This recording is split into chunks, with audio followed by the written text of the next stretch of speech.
Introduce. Okay, welcome to Bhakti Sangha Japa conference call. Today we are very fortunate to have Her Grace Preeti Vlasni Mataji to enlighten us on Sri Chaitanya Charitamrita. So, Hare Krishna Mataji, please accept my humble obeisances. All glories to Srila Prabhupada, all glories to Guru Maharaj. So, thank you so much, Mataji, for giving a valuable association and time. Now, I would like to hand over the call to you, Mataji. Thank you so much. Hare Krishna. Thank you so much, Mataji. Thank you all so much for joining us and giving us your very valuable association. We are reading from Sri Chaitanya Charitamrita, Antya Leela, and this is going to be verse 70 onwards. But before we get into the subject matter from verse 70, we will also see a quick recap to connect the verses to verse 70. Start with the prayers. Jaya Jaya Sri Chaitanya, Jaya Nityananda, Jaya Dvaita Chandra Jaya Gaura Bhakta Vrinda. Jaya Jaya Sri Chaitanya Jaya Nityananda Jaya Dvaita Chandra Jaya Gaura Bhakta Vrinda. Jaya Jaya Sri Chaitanya Jaya Nityananda Jaya Dvaita Chandra Jaya Gaura Bhakta Vrinda. Om Ajnanatimirandhasya Jnananjana Chakshurunmilitam Yena Tasmai Shri Gurave Namaha. Mukam Karoti Vachalam Pangam Langayate Kirim Yat Krupatamaham Vande Shri Gurum Deenatarinam. Nama Om Vishnupadaya Krishna Presthaya Bhutale Srimate Radhanath Swami Nitinamine. Nama Om Vishnupadaya Krishna Presthaya Bhutale Srimate Bhaktivedanta Swami Nitinamine. Namaste Saraswate Deve Gauravani Pracharine Nirvisesha Shunyavadi Paschayate Deshtarine Jai Shri Krishna Chaitanya Prabhu Nityananda Shri Advaita Gadadhara Shri Vasadi Gaura Bhakta Vrinda. Hare Krishna Krishna Krishna Hare Hare Hare Rama Rama Rama Hare Hare. Hare Krishna. So first let's look at what's happening in this particular section of the Antya Leela. So in our previous session with Suksagri Mataji, we heard about Sanatan Goswami's plan for committing suicide and how Mahaprabhu actually condemned that idea. He didn't like that idea one bit. He got to know because he's the super soul in everyone's heart. So immediately he could understand what Sanatan Goswami had been planning. So he explained that the acts of suicide are only causes of sin and they are influenced by tamoguna. So in ignorance and passion, one cannot attain Krishna. Krishna can be understood only by the process of devotional service through bhakti. So suicide is the most condemned thing. And then he also said sometimes a devotee may desire death because of his or her intense separation from Krishna. And we also saw how Mahaprabhu quotes the example of Rukmini and the gopis. So Rukmini, in her intense separation, she was very, very afraid of the consequences of what would happen if she gets married to Shishupal. So she had written a love letter to Krishna, and in that letter she told Krishna, if you don't come, I'd rather fast and die instead of getting married to someone else. So like this, in intense separation, she had written a letter. But the point is that Mahaprabhu makes that Krishna is very, very merciful. Even if a devotee who's suffering in separation, in intense separation, even if they are suffering, Krishna will not allow them to die because Krishna will ultimately give his darshan. And that is what happened in Rukmini's case. And then he also quotes the gopis. Now, as far as the gopis were concerned, they were in intense separation of Krishna. And they would just forget everything. And it was dying separation, it is described that they were almost dying in separation of Krishna. It was burning them. Their separation, they couldn't just handle it. It was burning them so much so that they would die. But then Krishna is very merciful. First and foremost thing, the gopis, they themselves, they knew that they couldn't drown themselves or jump into the Yamuna or kill themselves forcibly because Krishna wouldn't like it. So the gopis would never do that. Though they were dying in separation, they wouldn't voluntarily go and die, take an opportunity to kill themselves. They would never do that because they knew that Krishna would never like it, because Krishna had promised he would come back and he would take care of them. So they always lived in that hope. And Krishna is also very merciful. He did give his darshan. He gave us darshan in various ways in his Aprakat Leela. So much so that the gopis would see Krishna everywhere. So because Krishna would somehow give his darshan, they would always hold on to their lives. Though love and separation is very, one may feel like they are dying, still that is not really death. That is what Chaitanya Mahaprabhu is explaining. Then Lord Chaitanya, he told Sanatan Goswami, better than suicide, you know what you should do? You should be engaging in chanting and hearing about the Lord. And that is the way to go. So continuously engage yourself in devotional service and you will attain perfection. You will see Krishna face to face and Krishna will show his love to you. So when Sanatan Goswami was instructed like this personally by Lord Chaitanya Mahaprabhu, we see that Sanatan Goswami somehow didn't even feel himself being qualified to perform devotional service. Now, here is a problem. One side, in the beginning of this chapter, we see that with thoughts of suicide because of his bodily condition, where his body was affected by sores and all that, he just felt it's not worth the living because with his body I can't do much. That is what he was thinking. And then later he also had this thought that I'm actually unfit for devotional service. Even devotional service is not to be done by a person like me. So he felt himself unqualified for devotional service. How do we know that? So in verses 6 and 7 of the same chapter, we see why Sanatan Goswami considered himself disqualified for devotional service. So the verses say, in disappointment, Sanatan Goswami considered, I am of a low caste and my body is useless for devotional service. So in verses 6 and 7 of the same chapter, you will see that Sanatan Goswami had another consideration, that he is born of a low caste. A person of a low caste, how can he perform devotional service properly? This is what Sanatan Goswami was thinking in his heart. And then again, when he gets the audience of Chaitanya Mahaprabhu, when he begins his conversation with Chaitanya Mahaprabhu, in verses 28 and 29 of the same chapter, again he himself tells Lord Chaitanya, he says, I was born in a low family, for my family commits all kinds of religious acts and violates the scriptural injunctions. My Lord, without hatred for my family, you have accepted me as your servant. By your mercy, only by your mercy is there any good fortune in my family. So again, he brings out this point about his background. Sanatan Goswami, we all know he was born in a Saraswat Brahmin family, but then eventually, since they were engaged in certain activities because of the Muslim government, he considered himself to be lowborn or ostracized basically from the Brahminical community. So he brings out this point directly in front of Chaitanya Mahaprabhu in verses 28 and 29. So like this, we see that Sanatan Goswami, he clearly felt that he is unqualified for devotional service in the very first place. And knowing the heart of Srila Sanatan Goswami, in verses 66 to 69, we see why Lord Chaitanya explains about how one's birth is not a disqualification and nothing is decided just on the basis of birth. Okay, so that verse is Nicha jati nahi Krishna bhajane ayogya satkula vipra nahi bhajane rayogya. The translation is, a person born in a low family is not unfit for discharging devotional service to Lord Krishna, nor is one fit for devotional service simply because he is born in an aristocratic family of Brahmanas. So Lord Chaitanya gets to the point here. He just says, your birth doesn't mean anything pretty much. Anyone who takes to devotional service is exalted. That is the next verse he says. Whereas a non-devotee is always condemned and abominable. Therefore, in the discharge of devotional service to the Lord, there is no consideration of the status of one's family. So Chaitanya Mahaprabhu makes it very clear, as long as one takes to devotional service, he automatically becomes exalted. Doesn't matter.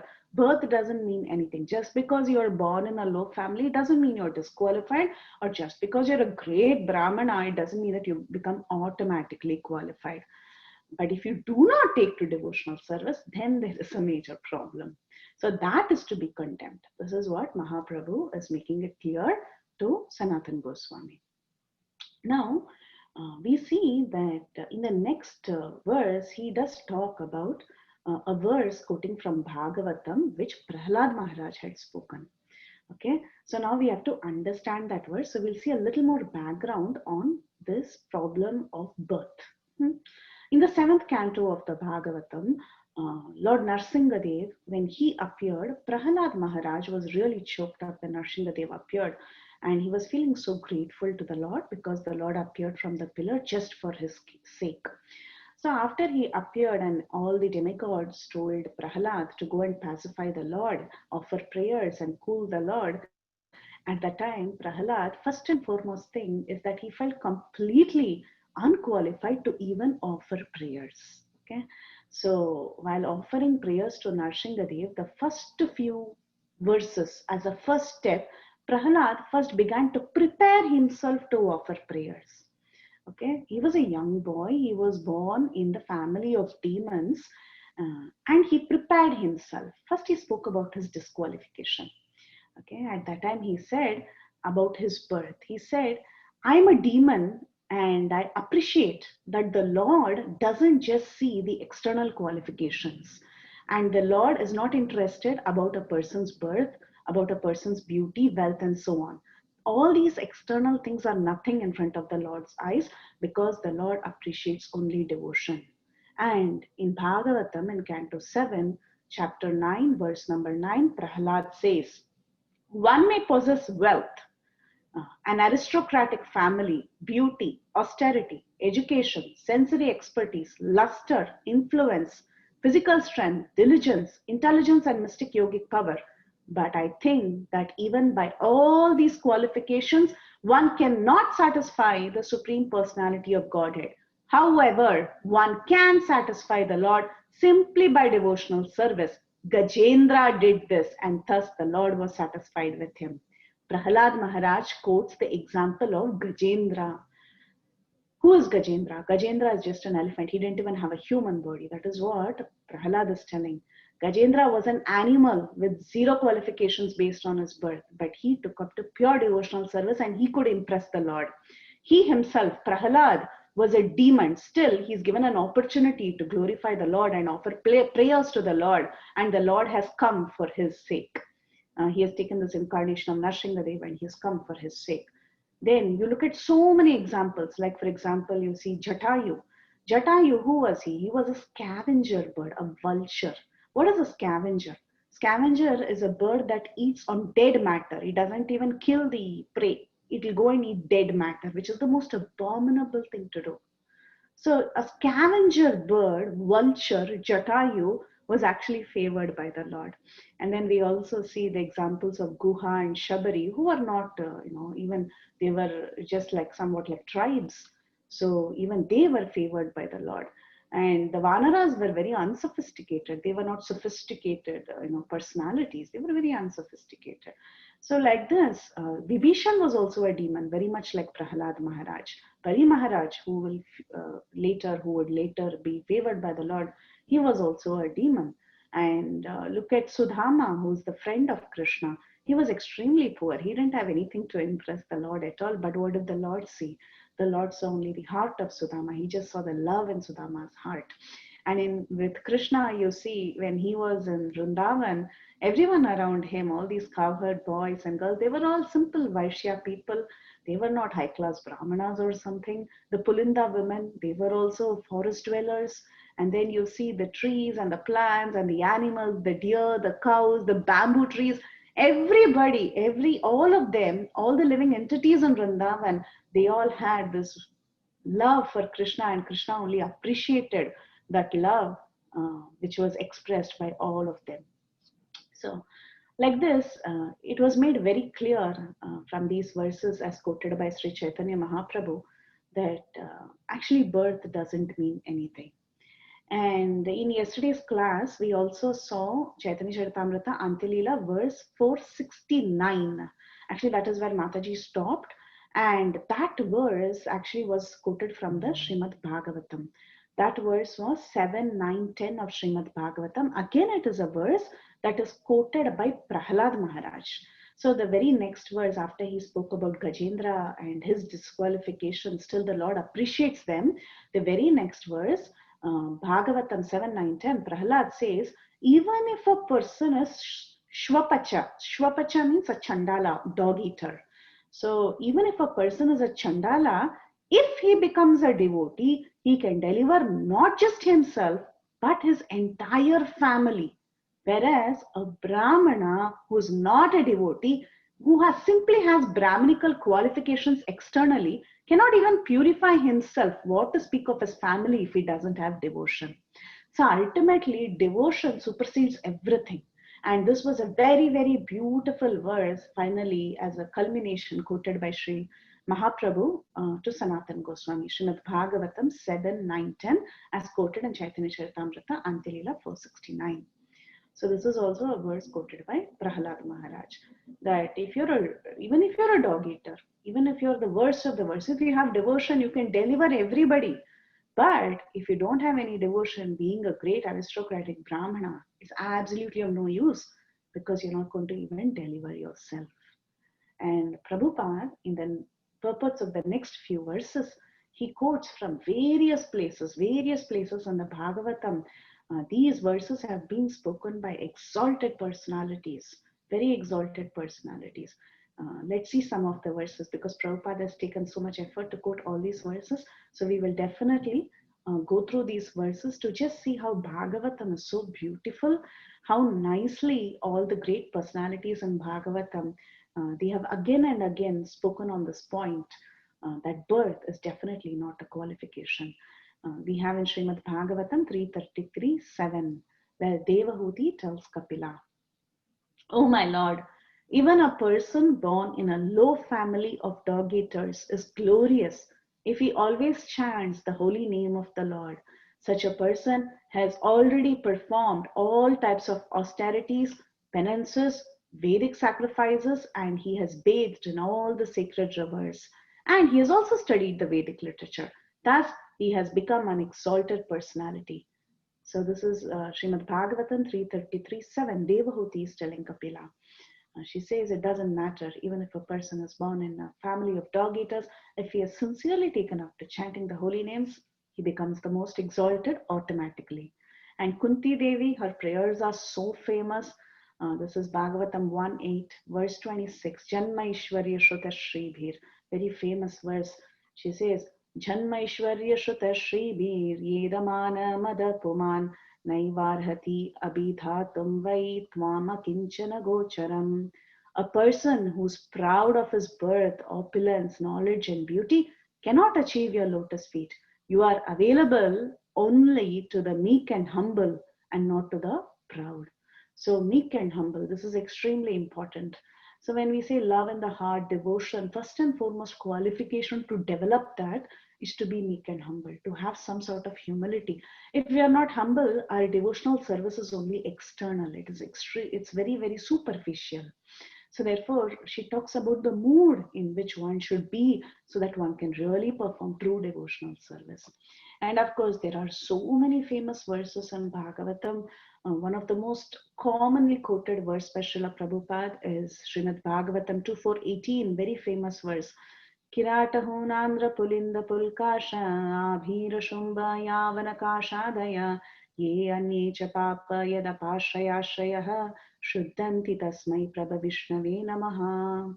Kiratas, Hunas, Andhras, Pulindas, Pulkashas, Abhiras, Shumbas, Yavanas, and members of the Kasha races, even others who are addicted to sinful acts, can be purified very easily if they take shelter of the devotees of the Lord, because of the Lord's supreme power. And the Lord decides he can purify anybody. He can purify anybody. So I beg to offer my respectful obeisances unto him. This is a very famous verse, often quoted by Prabhupada, that everybody should take to devotional service. As long as you are in a, human life is so special. We saw examples of why human life, even others can take, but especially human life, we should not waste. We should definitely take to devotional service, and that's what Prabhupada, often he quotes that verse, Kiratahu Nandra Pulinda Pulkarsha, like that. And but, okay, everyone has said, Devahuti says, Kunti says, Shukadeva Goswami has said, everyone has said. Now, did Krishna also say the same? Yes, he did. In the Bhagavad Gita also, he says the same thing. 932, he says, Mam hi parthavya pashratya yepi syuhu papayonayah striyo vaishyas tata sudrastepi yanti param gatim. 932, he says, O son of Pritha, those who take shelter in me, though they may be of lower birth, women, Vaishyas, as well as Shudras can approach the supreme destination. So everybody is qualified for devotional service. So the birth is no qualification for performing devotional service. And now we have understood the first point, okay? Birth is not a qualification. So far we are clear. Chaitanya Mahaprabhu has told this very clearly to Sanatana Goswami. So level 1 cleared. Now, all this while we have been talking about devotional service, devotional service, devotional service. Now, what is this devotional service? How can it be performed? That is going to be the next two verses. What is devotional service? How do we understand how we should perform devotional service? Okay. So first to understand, that is the verse for today. That is going to be verse number 70, where Chaitanya Mahaprabhu tells Sanatana Goswami how to perform devotional service. So before we recite Chaitanya Charitamrita Antyalila 4.70, we are going to see the background to get to verse number 70, how that verse came up from Chaitanya Mahaprabhu's mouth. So to understand that background, we will go back to Bhagavatam. Okay, back to Prahlad's life, because Prahlad is the one who's constantly been talking about this topic. And Chaitanya Mahaprabhu would love to hear the stories of Prahlad Maharaj and Dhruva Maharaj.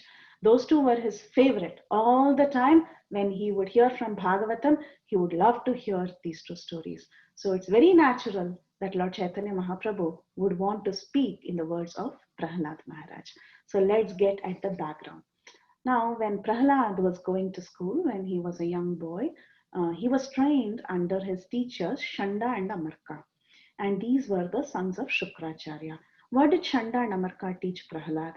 They taught him Dharma, Artha, Kama. Okay, basically economic development and all, how to make money, and then how to do politics. All this was being taught by his teachers. So one day, his father Hiranyakashipu, very lovingly, he called out to his child and he asked Prahlad to come and sit on his lap. With tears flowing from his eyes, it's described in Bhagavatam. Hiranyakashipu was feeling so emotional with so much love for his son. So with tears flowing from his eyes, he looked at his son and he began to ask him a question. This was the first philosophical encounter between Prahlad and Hiranyakashipu. Okay, the first philosophical encounter. So at that time, the verse goes like this: Sri Prahlada Uvacha Tatsadu Manye Suravarya Dehinam Sada Samudvigna Diyam Asatgrihat Hitatma Patam Grihanda Kupam Manam Gato Yadtarimashrayeta. So Hiranyakashipu smelled the head of Prahlad Maharaj and he asked him, my dear Prahlad, what is the best thing that you have learned in school? What is the best thing that you have learned? So at that time, Prahlad recited this verse. And what does this verse mean? Prahlad Maharaj replied, oh, best of the Asuras, he tells him, very respectfully. He addresses his father, oh, Asuravarya, you're the best of the Asuras, very respectfully. Oh, king of the demons. As far as I have learned from my spiritual master, any person who has accepted a temporary body and temporary household life is certainly embarrassed by anxiety because of having fallen in a deep, deep, dark well where there is no water but only suffering. One should give up this position and go to the forest, Vana. More clearly, one should go to Vrindavan, where only Krishna consciousness is prevalent, and should take shelter of the Supreme Personality of Godhead. So this is their first encounter. Hiranyakashipu was asking, what is the best thing that you have learned in school? And this, he said, the best thing is, don't be so attached, don't be so materially puffed up, go to Vrindavan and settle down. Do some proper devotional service. So this is the first thing that Prahlad says, and Hiranyakashipu was shocked. Hiranyakashipu, he didn't want to have something very practical like this or something very philosophical. he was expecting something very sweet from a 5-year-old boy. Something very sweet, he would say. I learned this, I learned that. Something very simple. When he heard such profound words, he was shocked. And he began to chastise the teacher, Shanda Namarka. And he told them, it looks like some Vaishnavas have infiltrated into our camp. So better teach him the right thing and always guard him from such impure people. I mean, in Hiranyakashipu's eyes, they were impure. Anyway, he told him to be careful, told them to be careful and protect Prahlad nicely. So Prahlad went back to school. And after a few days, again, his mother bathed him and brought him in front of his father so that he could talk to his father. So this was their second encounter. So again, Hiranyakashipu, with affection in his eyes, he called his child and he said, my dear child, now you tell me, repeat whatever you have learned in school as your teachers have taught you. He added a clause because he didn't want him to come and tell something else. So he wanted to make sure that Prahlad says only what Shanda and Amarka had taught him. So he said, tell me what your teachers have taught you. This is the second encounter, second conversation. So Prahlad, yes, he had Shanda and Amarka as his teachers, and his teachers were teaching him politics and economic development and so on. But Prahlad Maharaj also had another teacher, that is Narada Muni, right? So when Prahlad was in the womb of his mother, Narada gave beautiful instructions to Prahlad. So Prahlad remembers everything. Now when Hiranyakashipu called his child for the second time and asked him, tell me what you have learned from your teachers. What is the best thing you have learned from your teachers? At that time, though Hiranyakashipu was indicating, tell me what you have learned from Shanda and Amarka, Prahlad wanted to tell what he learned from his real teacher, who's Narada Muni. So the real teacher who taught him devotional service, he spoke about the 9 processes of devotional service. What are these 9 processes of devotional service? This is the verse that was directly quoted by Prahlad Maharaj, 7.5.23.24. Shri Prahlada Uvacha Shravanam Kirtanam Vishno Smaranam Padasevanam Archanam Vandanam Dasyam Sakyam Atmani Vedanam Iti Pum Samprata Vishno Bhaktische Navalakshana Kriyeta Bhagavati Adda Tanmanye Aditamuttamam. Prahlad states this verse during his second philosophical encounter with his father. This Shravanam Kirtanam Vishnu Smaranam directly comes from the lotus mouth of Prahlad Maharaj. What does it mean? Hearing and chanting about the transcendental holy name, form, qualities, paraphernalia and pastimes of Lord Vishnu, remembering them, serving the lotus feet of the Lord, offering the Lord respectful worship with 16 types of paraphernalia, offering prayers to the Lord, becoming a servant, considering the Lord as one's best friend and surrendering everything unto him. In other words, serving him with body, mind and words. These 9 processes are accepted as pure devotional service. One who has dedicated his life to the service of Krishna through these 9 processes should be understood to be the most learned person, for he has acquired complete knowledge. This is what Prahlad Maharaj told Hiranyakashipu.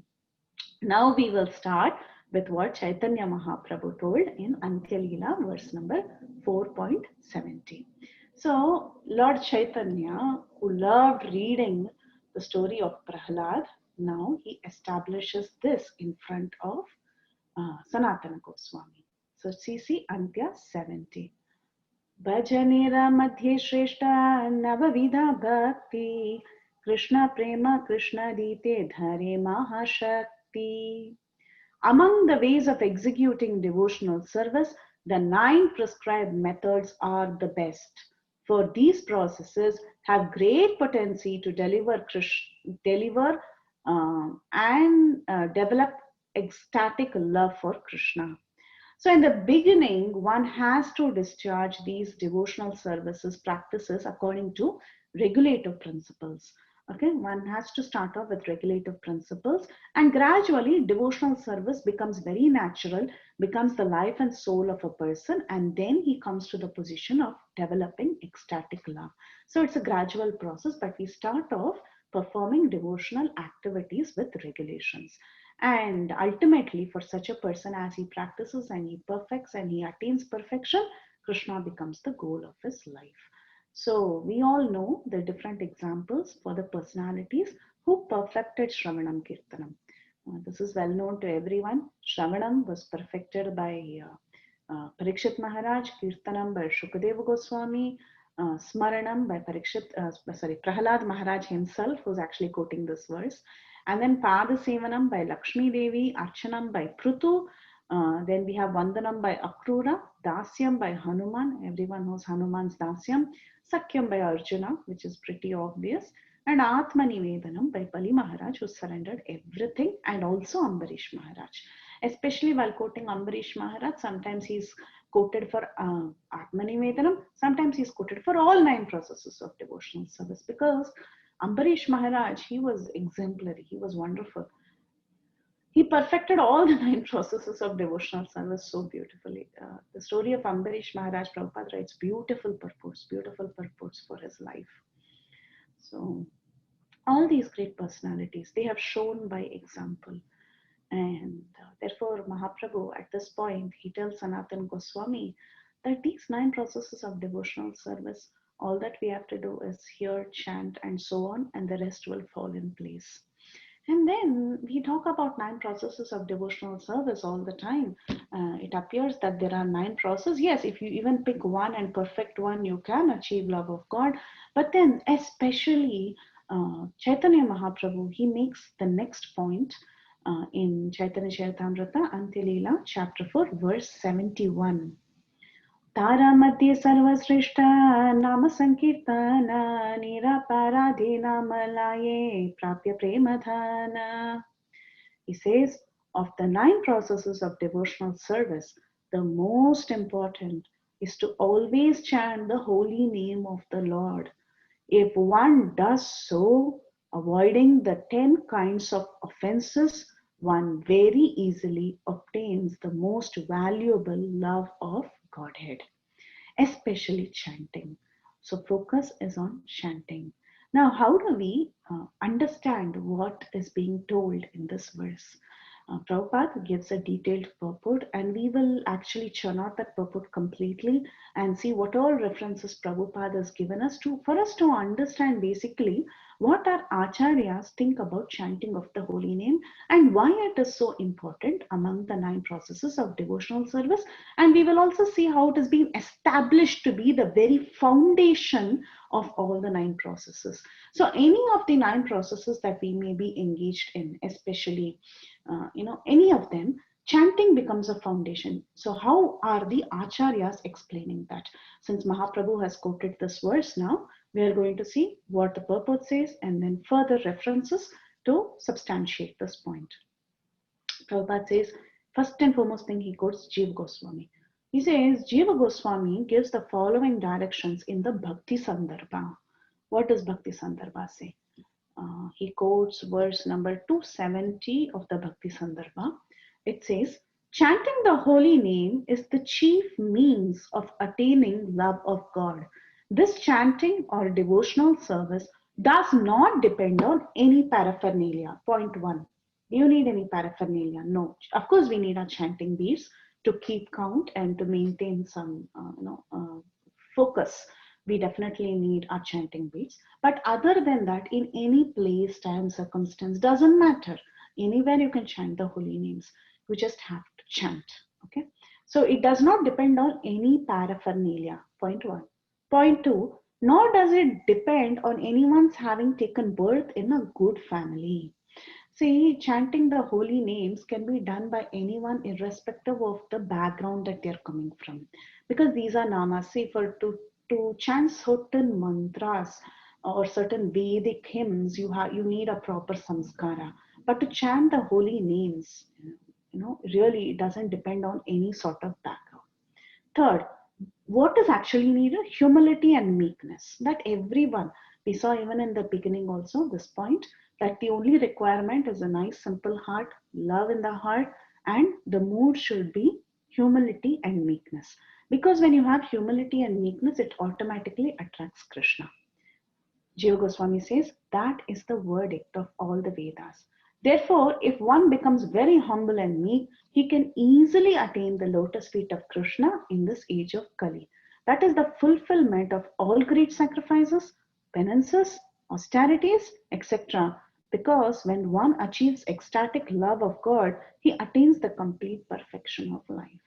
So, in the age of Kali, this is the next point. It is the easiest process. It is also the most bona fide process in this age of Kali. In this age of Kali, we cannot, depend on meditation or austerity or any way to attain love of God. The only way to attain love of God is by chanting the holy names. Therefore, whatever one does in executing devotional service, it must be accompanied by the chanting of the holy name of the Lord. Now, this is an interesting point that Jiva Goswami makes. He says, therefore, whatever one does in executing devotional service, we saw 9 processes, okay? But he's telling, whatever one does in executing the process of devotional service, it should be accompanied by chanting the holy name of the Lord. So now we are going to see different pramans by all the acharyas why chanting becomes very important.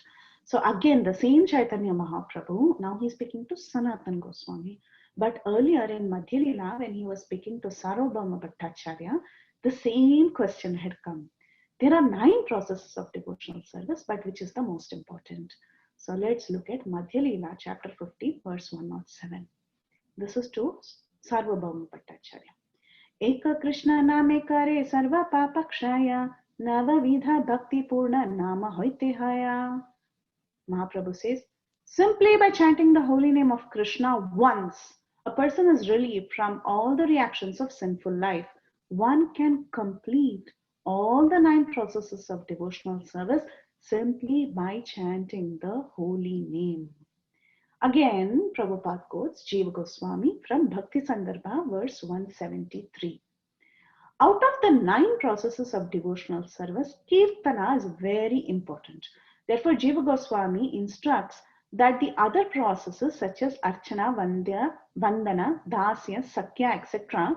should be executed, but they should always be followed by Kirtana, the chanting of the holy name. We have therefore introduced this system in all our centers. Archana, Arati, Bhoga offering, deity dressing and decoration are all preceded and followed by the chanting of the holy name Hare Krishna, Krishna Krishna, Hare Hare, Hare Rama, Rama Rama, Hare Hare. So the first point being made here is that yes, all the 9 processes are wonderful, but even when you're executing, we saw, right, chanting of the holy name is the foundation, it's like the base. So therefore, when you're doing any of the other processes, it will begin with chanting and it will end with chanting. Like he gives examples of Vandanam, Dasyam, Sakyam, Archana, Arati, Bhoga offering, deity dressing, decorations. Every time there is kirtan, there is chanting of the holy names. So in all of these processes, you may be engaged in any of the processes, but in any of the processes, the background is actually chanting of the holy name. It's very nicely, logically explained by Jiva Goswami and quoted by Srila Prabhupada. Coming back to the point of Sarvabhauma Bhattacharya, right? So when Mahaprabhu was talking to Sarvabhauma Bhattacharya asked the Lord which item is the most important, and Chaitanya Mahaprabhu said, Bhakti sadhana shreshta shunite hoila mana Prabhu upadesha koile nama sankirtana Hare nama nameva kevalam kalau nasteva gatiranyata. Sarvabhauma Bhattacharya asked Chaitanya Mahaprabhu which item is the most important in the execution of devotional service, and Mahaprabhu replied that the most important item was chanting of the holy name of the Lord. Then Mahaprabhu quoted a verse from Brihanaradiya Purana. In this age of quarrel and hypocrisy, the only means of deliverance is the chanting of the holy name. There is no other way, no other way, no other way. There is no other way. Chaitanya Charitamrita 6, 241 and 2. See, so we see that chanting of the holy name becomes though one may be engaged in 9 processes of devotional service, why is chanting considered so important? So for that, we have various ways in which the acharyas are trying to explain. Mahaprabhu is trying to explain, Jiva Goswami is trying to explain that in all these processes, the strength of all these processes, to have consistency and strength, you need chanting of the holy names. It kind of enhances whatever devotional activity that you are doing. To keep it sustained, you definitely need to chant the holy names. Now again, Saraswati Thakur is also quoted he also quotes in one place that I think this is directly from Prabhupada's purport. Saraswati Thakur once explained that after careful consideration of the 5 most important limbs of bhakti, the best practice is Sri Nama Bhajan. Now, we spoke about 9 processes of devotional service and how chanting is there in all the 9 processes, right? We just saw that. Now, the other point is that there are also something called as the 5 potent forms of devotional service. We know the 64 types of devotional service as it is described by Srila Rupa Goswami in Bhakti Rasamrita Sindhu, of which 5 are considered the most potent forms of devotional service. What are these 5? These 5 are Sadhu Sangha, Bhagavat Shravana, Mathuravas, Sri Murti Sevan, and directly hearing the holy names, that is Nama Sankirtana. So we have these 5 processes, 5 potent forms of devotional service. So in all these 5 potent forms of devotional service, the primary thing that you're doing is chanting of the holy names. This is what is described. How is that possible? So when we talk about Sadhu Sangha, when we take association of devotees, first and foremost thing, it is first recommended as soon as devotees gather that they actually do Nama Bhajan. Jai Radha Madhava Kunja Bihari. We all get together, we stand Hare Krishna Mantra. Even if you get together for Bhakti Vriksha, what do? First is Kirtana, right? You chant the holy names. So you sing Radha Madhava and then you also do Hare Krishna Maha Mantra. So like this, whenever you are together in the association of holy people are naturally attracted to the holy names. They are naturally attached to the holy names. So therefore that begins the first thing that you do when you take Sadhu Sangha. So you begin with chanting the holy names. Everyone begins with chanting the holy name. So the first of the 5 potent forms is Sadhu Sangha. So we saw even in Sadhu Sangha, the primary thing that you're doing while taking Sadhu Sangha is, among the 9 processes, is chanting of the holy names. Next, Bhagavat Shravana. Bhagavata Shravana, Bhagavata Shravana. What is Bhagavata Shravana? Bhagavata Shravana is hearing Srimad Bhagavatam. So we all know before Bhagavatam class what we chant the holy names of the Lord. And the Bhagavatam itself, in beginning, end and middle, it is only chanting the holy names. Beginning of the Bhagavatam, we see glories of the holy names, and definitely glories of the holy names. The end is all about glories of the holy names. In the middle, in so many places like story of Ajamila, we have the glory of the holy names. So Mahaprabhu is telling everywhere, glory of the holy names. Entire Bhagavat Shravana is actually name form qualities of the Lord. With how can you hear and enjoy Krishna's pastimes if you cannot relish, if Krishna's name is not embedded in it, right?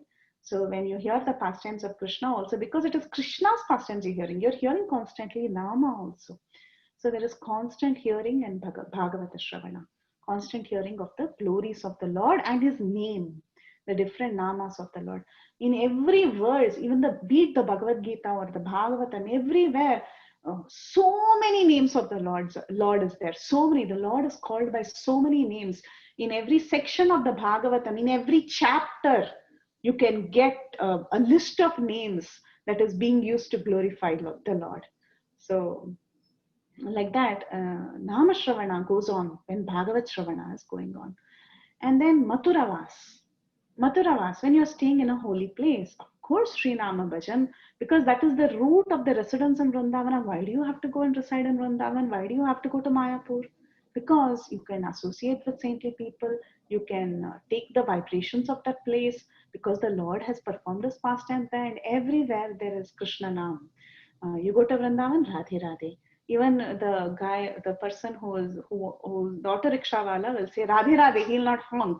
He'll say Radhe Radhe, move. So like that, everywhere, everybody is chanting the glories of the Lord. Gauranga. You go to Mayapur, everywhere it's Gauranga.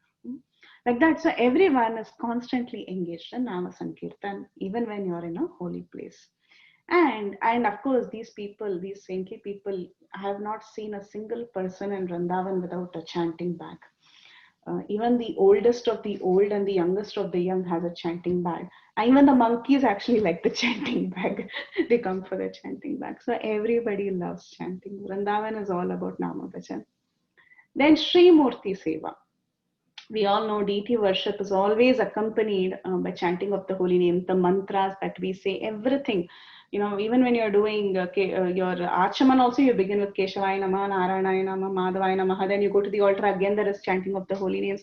Everywhere there is Nama Sankirtan. It's all decorated with Nama Sankirtan. And Jiva Goswami, he writes in Bhakti Sandarbha that devotional service, deity worship especially must be accompanied by chanting Hare Krishna Mahamantra for the deity to accept it.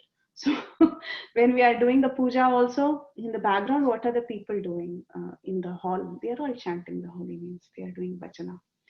And of course, the fifth potent form of devotional services, Nama Sankirtan itself. So that is directly chanting the holy names.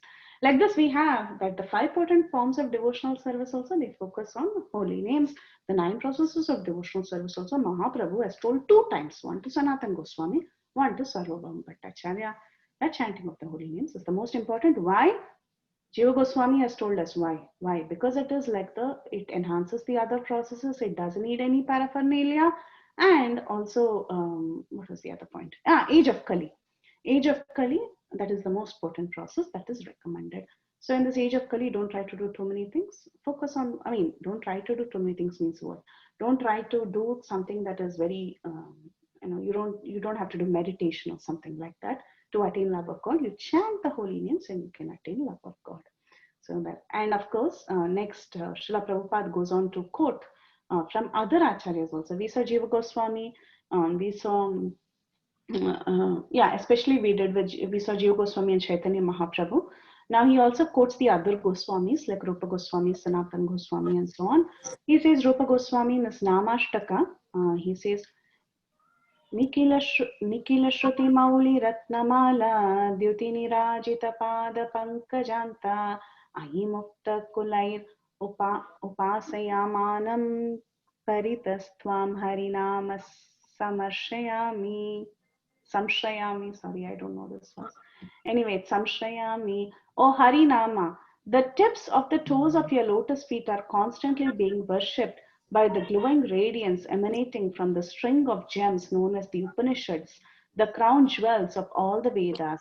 You are eternally adored by liberated souls such as Narada and Shukadeva. O Harinama, I take complete shelter unto you. This is from Rupa Goswami, and then you have Sanatana Goswami. He praises the chanting of the holy name in the Brihad Bhagavatamrita in part 1, chapter 1, verse number 9. Jayati Jayati Nama Ananda Rupam Murare Viramita Nija Dharma Dhyana Puja Diyantam Katamapi Sakridatam Muktidam Praninam Yat Paramamritamekam Jivanam Bhushanam Me.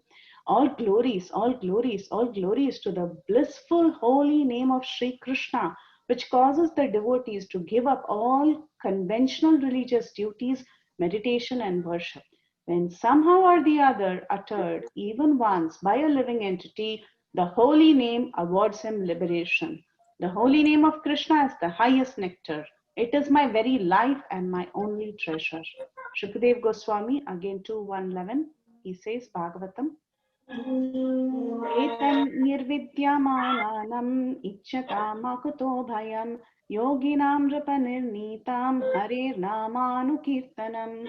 O King, constant chanting of the holy name of the Lord after 3 ways are the ways of great authorities is doubtless and fearless way of success for all, including those who are free from material desires, those who are desirous of enjoyment, and those who are self-satisfied by dint of transcendental knowledge.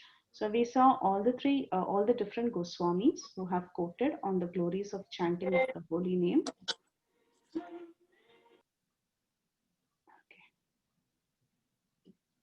Okay.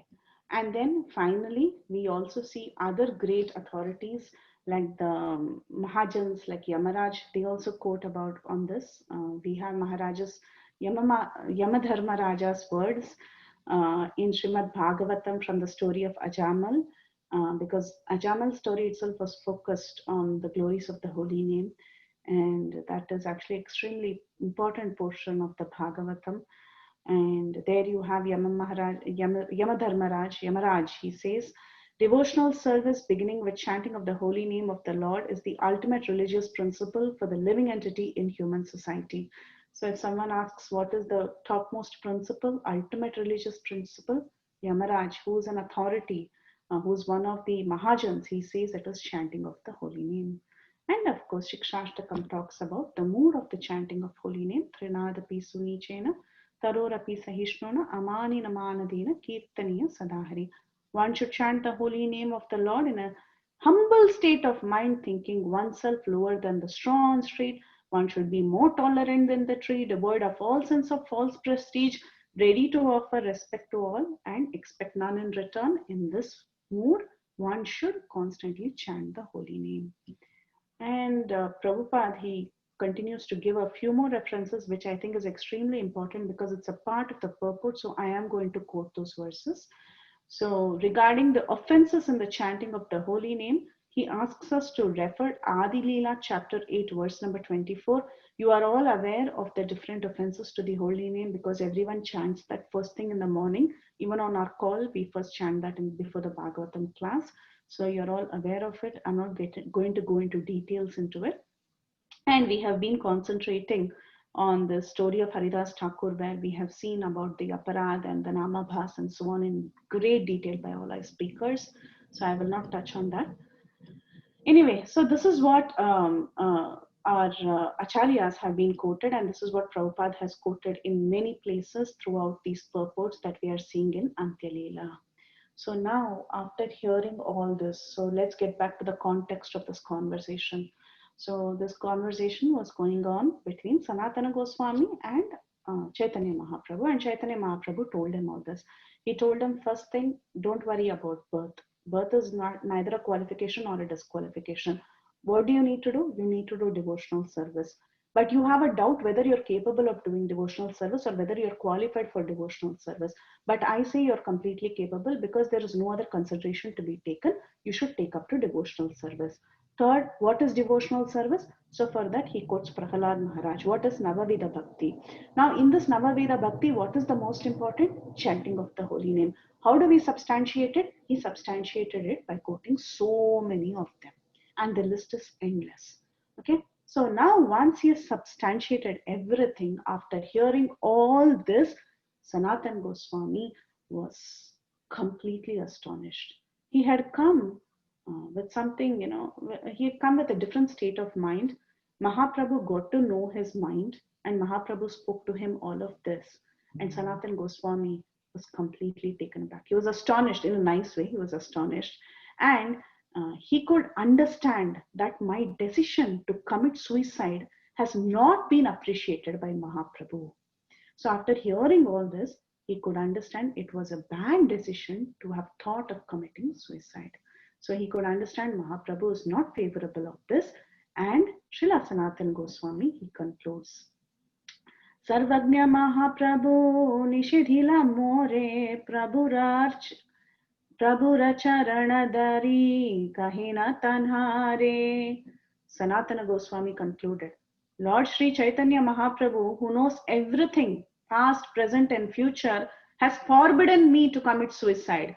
He then fell down at touching the lotus feet of the Lord and spoke to him. What did Sanatana Goswami tell the Lord? My dear Lord, you are the omniscient, merciful, independent, supreme Lord.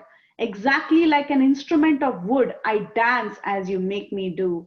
I am low born indeed. I am the lowest. I am condemned, for I have all the characteristics of a sinful man.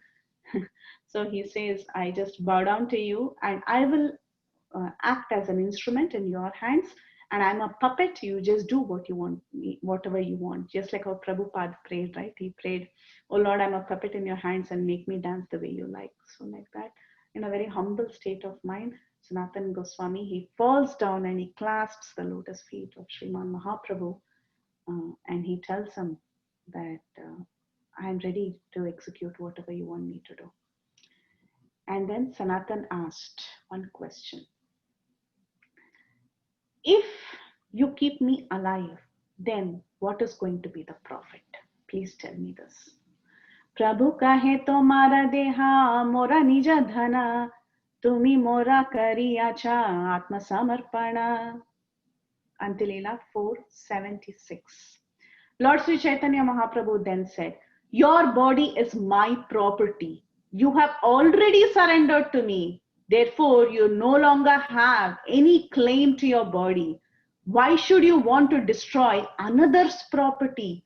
Can't you consider what is right and wrong? So we have been seeing that, even in our previous 2 sessions, we saw how the body of the disciple is the rightful claim of the spiritual master. That is what we have been seeing this entire week. It is not our property. We think that our body is our property. But actually, our body is the property of our spiritual master, because he is using it to spread the message of Krishna consciousness. And that is the chief reason why one should not think he's free to end his life. We don't have claim on this body. It is the body that is meant for our spiritual master's task. So our body should be used for that purpose, and we have no right to decide when we want to end it. So therefore, Chaitanya Mahaprabhu tells that your body is my property. Don't take it for granted. It's none of your business. It's my business, right? So that's what he's saying. So we cannot abuse it the way we want. In fact, even the jiva, even the spirit soul, we are thinking I, right? Aham, mameti, ahankara, mamakara. These all are there in this world.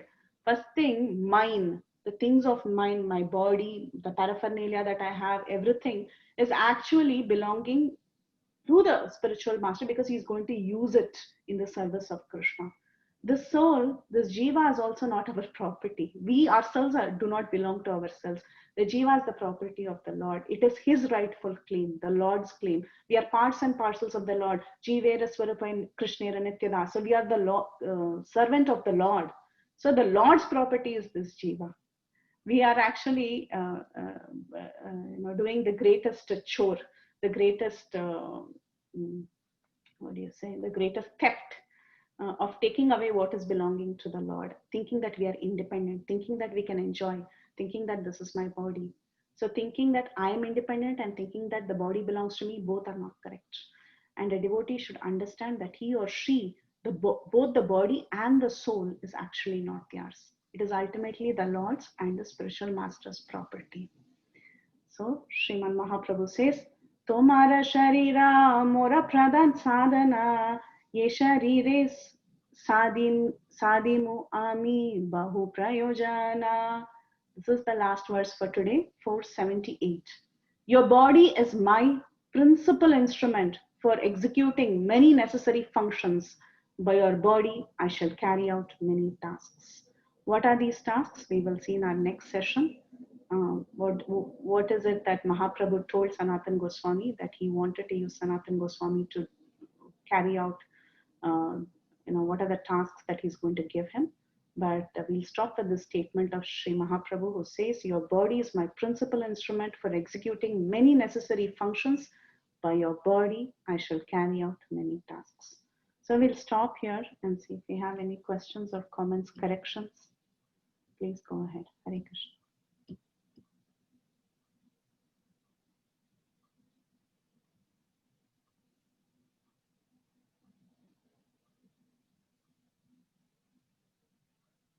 Thank you, Niharika Mataji.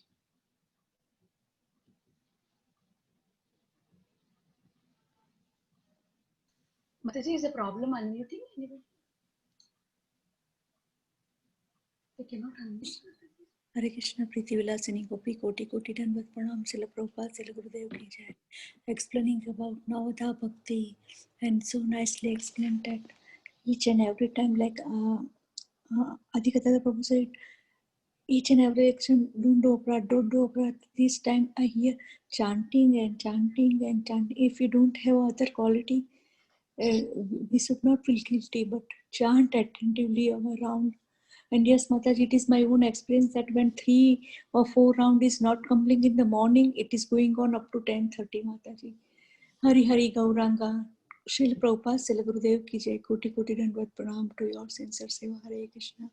Thank you, Vrinda Gopika Mataji, for your very nice, kind words and your realizations. Thank you, Mataji. Hare Krishna. Hare Krishna, Preeti Vilasni Mataji, very, very beautiful class, Mataji. I have a small question, Mataji. You were talking about when Prahlad was called by his father about what did he learn, and he was telling about other things. And you also mentioned that the teachers, Sanda and Amarka, were teaching him Dharma, Artha, Kama, right? Mm. Did I told rightly? Economic development and all that. So why do we call this as a demonic school or demonic mentality, these things, Mataji? Means this is a demon school, right? That's what I means when I teach to Vrinda, Prahlad went to demon school, that is teachers, Sandana, America, we tell, right? Means this is a demonic subject. I mean, I don't know. I just want to know about it, Mataji. Little bit curious. See, the idea is that anything that is opposed to Krishna consciousness or that is not encouraging Krishna consciousness is not something great. It is demoniac in one sense. And also, as far as Hiranyakashipu was concerned at that point in time, we also read in other verses of Bhagavatam that Hiranyakashipu was thinking himself to be the independent Lord, and he was encouraging everyone to think him as the independent Lord. So definitely there is a lot of demoniac tendencies there. And it is all about political things, who's my friend, who's my enemy, how do I conquer this, how do I conquer that. Prahlad hated that. In so many places, 2-3 verses at least, Prahlad says that I don't want to see differences between friends and enemies. I want to see everyone as equal. So he had that Vaishnava tendency in him. So anything that is opposed to devotional service or understanding the ultimate goal of life is something low. It is like, even how the Bhagavatam, when it was written by Vyasadeva, Vyasadeva had written so many scriptures, and still there was no satisfaction in the heart. So that time Narada came and told him, whatever you have written is jugupsitam. Jugupsitam means that is so detestable, that is so hopeless. What have you done? So imagine, he's the author of so many scriptures, and Narada comes and tells him jugupsitam. I mean, that's such a strong word. But that is true, because reading all this, people are only going to get diverted, and they're going to be in the cycle of birth and death continuously. You're not attaining the highest goal of life, what human life is meant for. So therefore, anything that is not leading us to the correct realization of Krishna consciousness or God realization, or at least aiming towards understanding God, then it is actually not very good. It is somewhat demoniac, yes. Demoniac means that which is engaged, that is not opposed, that is opposed to working towards the ultimate goal of life. So we talk about killer of soul, right? Why do we say killer of soul? Can the soul be killed? No. Killer of soul means that you're actually forgetting the soul's purpose and doing something else. You're not taking care of the soul like that. Got it, Mataji. Very nice. And this today's class is basically meant for main focus was that humans' purpose of the life is to just be in devotional service. That's the main thing. And animals cannot. But we see how Gajendra has able to get liberation even in animal life. How Jada Bharata, even in the deer life, he got. So how can we understand this one, Mataji? Like, how do we understand this one, Mataji? Like, animals are also able to go back, but humans sometimes, they are not able to go that easily. Yeah, so the understanding is that sometimes certain animals are blessed, they get special mercy. But however, the Lord doesn't see their animal body as a disqualification. So that is the first thing. Sometimes special mercy is there, like for example Gajendra, or for example you see so many other animals, like you said Jada Bharat, in the deer's body he remembered his past life, and therefore he lived near the ashram of great sages, and he took prasadam grass or whatever, and he could take his next birth in as Jada okay. So even in animal life, we see there are some possibilities. That is because of mercy. Like there is the story of the rat that went to drink ghee from the lamp, and in the month of Kartik, and he actually lit the lamp, so he got Sukriti. There was a pigeon who was shot, and he fell down in a temple offering obeisances like that while he was dying. So he was liberated. So like that, you see, Rup Goswami writes these two instances. So you see that there are benefits, the sudden mercy for even lower living entities. It can happen, but it's not a natural order. Naturally, a human form of life is special because in the human form of life, you can inquire into the Supreme. Atato Brahma Jijnasa. So Vedanta Sutras, they start with that, right? So especially human form of life is important, and it is naturally easy for humans to inquire into the Supreme and take up to devotional service. And if we are wasting that human life, then we are really, really condemned. Animals can take by mercy. That's how it is. But it's not something very natural. Like a dog may be able to take prasad and take a human life immediately next life. A dog, how many years it will live? 7, 8 years? Human life. So like that, they can be benefited by mercy. Okay. Mercy of devotees and circumstances. Mercy of the Lord. Got it, Mataji. Very nice explanation. Thank you, Mataji. Today's class is basic information and also our life goal. Utilize this life and then go back to God. Very nice, Mataji. Hare Krishna. Thank you, Vinita Mataji. Thank you, Prithvilasini Mataji. Very, very wonderful, nice. You explained. I like every time we have this chanting Hare Krishna, Krishna Krishna, Hare Hare, Hare Rama, Rama Rama, Hare. Very, very nice, wonderful. Thank you. Thank you, Mataji. Your presence makes everything very nice. Thank you. Hare Krishna, Dandadanam. I'm so fortunate, and all glories to all the assembled devotees. All glories to Lakshmi Mataji. I'm so fortunate to hear such a great nectar. I'm feeling so blessed. Thank you so much. Oh, She's so great devotee. Whatever she said, I don't deserve all that. Just consider me the servant of all you, please. And where this 60 minutes passed by, it was so quick. I wish it could have gone for more, but we all by the time, we all have responsibilities in our lives, and it's wonderful feeling. My question is that, as Mataji, you said that when we are chanting, we have that feeling that we are completely, surrendering to God. That bhav, of being meek and humble. But as soon as we come back to material world, it's transformed. We have to, we are doing different roles, mother, wife, daughter-in-law, and all responsibilities.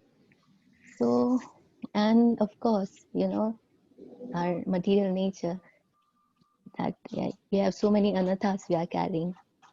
So, Mataji, what is that one focus point that gives us the same feeling of being meek and humble while we are dealing in our material existence? Because that is something reflecting, because I believe that bhakti and material life goes parallel.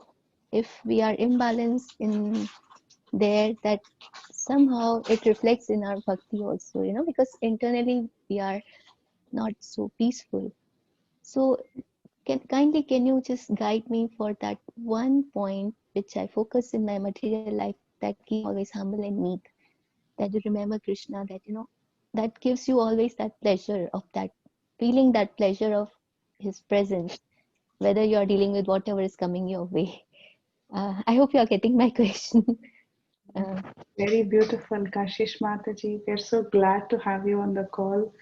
We feel very, very fortunate. Thank you so much for giving us your association, and thanks to Lakshmi No, Mataji. Mataji, I don't deserve it. Please, I don't deserve it. Just consider me. I'm most fallen, all of you.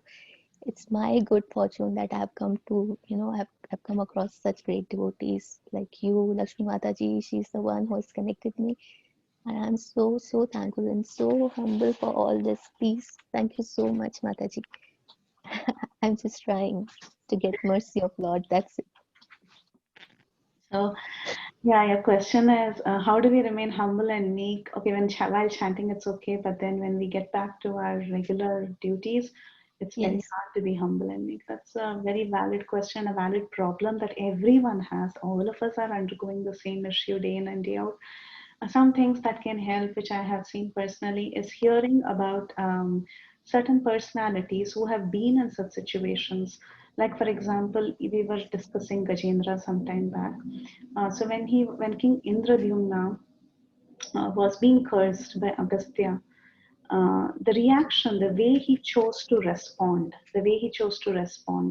was that he was very humble and meek, and he accepted. He didn't argue, or he didn't retaliate, or he didn't counter curse. He didn't do any of that. He was humble and meek. He could understand that it was the will of the Lord, will of providence, and he took it as it was, like that. So when we hear the stories of such great personalities, we also saw the story of, there is a story of Chitraketu Maharaj also, who was similarly cursed by Mother Parvati in the Bhagavatam. In that case also it was very similar, that he humbly accepted, and he said for a devotee, in any circumstance, it is, as long as one is surrendered to the Lord, doesn't matter in whichever form of life I am. He was cursed to become a demon, so he said even there he should be able to perform devotional service. The same thing, he just accepted it as the will of the Lord, and he paid his obeisances to Mother Parvati, and he didn't counter curse, though he was capable of doing it. And the other example was Ambarish Maharaj. Again, you see what situation he was in. Durvasa Muni, he's not any ordinary person. Durvasa Muni was cursing him right there. And he had created a fiery demon from his hair to actually destroy Ambarish Maharaj. Imagine what Ambarish Maharaj went through. 1 year of fasting, and he was just ready to break his fast with a few. He just drank some water, and that became a great offense in the eyes of Durvasa Muni. But ultimately, the idea here is if one is meek and humble, the Lord ultimately protects him. In all these cases, we have seen that the Lord personally protects this person. So how do we become humble and meek like them? By hearing about them. This is what really helps. Okay, how did this person be in this situation? So when we hear again and again and we analyze their life, we can take inspiration from them. So that is the idea of devotee association, right? When we see others, we learn. So especially these characters of Bhagavatam are meant for us to watch and learn. So the more we hear about them, the more we learn. We can try. It's not easy. Definitely, we're not going to hear Ambarish's story and tomorrow become Ambarish Maharaj. That's not going to happen. We have to be practical. We have to live in this world. It is there, but slowly that mood will set into our hearts. It takes time, but it will slowly set in. Did that help, Mataji? I mean, it's a long process. Practice. Yeah. Yes, very much. It helped me. Thank you, Kashish We Mataji. can try it. Give it a try, and gradually it will come. Thank When you. we appreciate these devotees, Hare Krishna. right, it makes a change in the heart. Yeah, surely. Yeah.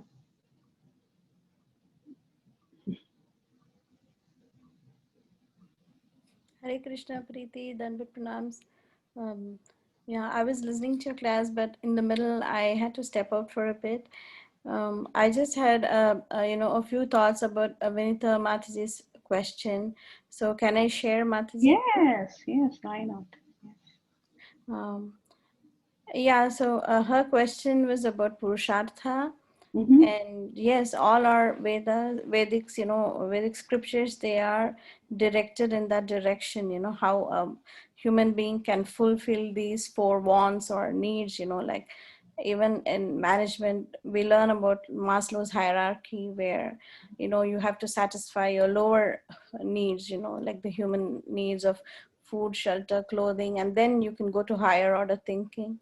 So similarly, dharma, artha, kama, moksha. So a person, uh, tries to do all these things, dharma, artha, kama, so that in the end he can actually concentrate on moksha. But sadly, many times what happens is we tend to focus on the other three and forget about moksha. And this moksha is interpreted differently by different schools of thought. Like Mayavads interpret moksha to be merging with the Brahman, and some of the other Vaishnava schools, they consider liberation, like we've learned about the 4 kinds of liberation. You can live in the same planet as in Vaikuntha with Lord Vishnu. We can get his get the same form as him, like Sarupya, all those Salokya and different kinds we've learned.